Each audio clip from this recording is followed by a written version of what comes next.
It started like any other day. Quiet, boring, and normal. Until it wasn't. My name's not important, but what I am matters here. I'm a trained sniper. I've seen war zones, real danger. But I never thought I'd have to deal with something this insane in my own neighborhood. This story isn't about war. It's about my disabled daughter.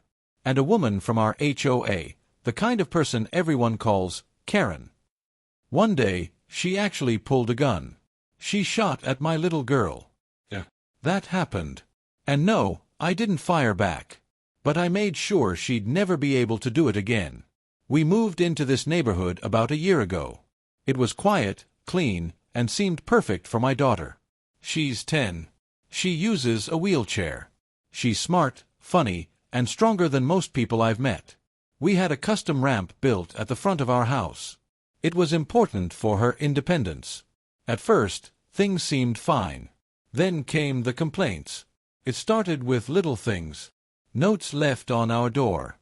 Stuff about keeping the community uniform. One even said our ramp was an eyesore. We learned it came from the head of the HOA, a woman who lived 3 houses down. She introduced herself once. Her tone was fake friendly. Too sweet. She said her name, but I won't repeat it. Let's just call her Karen.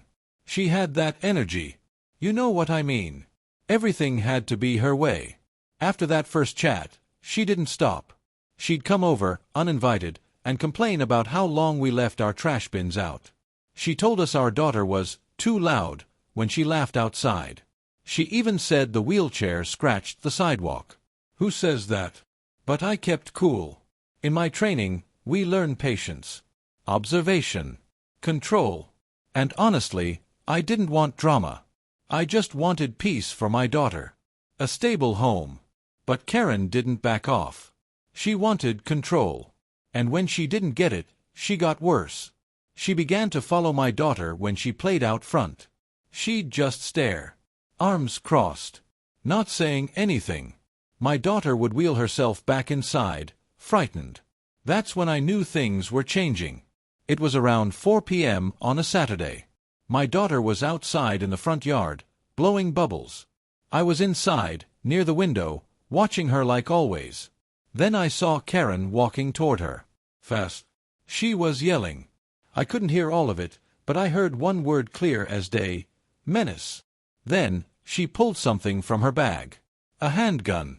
I froze for a second. Just 1 second. She lifted her arm and fired. Not into the air. Not a warning. She aimed near my daughter. The shot hit the ground just feet from her wheelchair. She screamed and froze. My instincts kicked in. I didn't run. I didn't shout. I walked out slowly, eyes locked on her. She turned and saw me. She didn't fire again. Maybe it was the way I looked at her. Or maybe she realized how far she'd just gone. I didn't touch my weapon. I had one in the house, legally owned, locked away.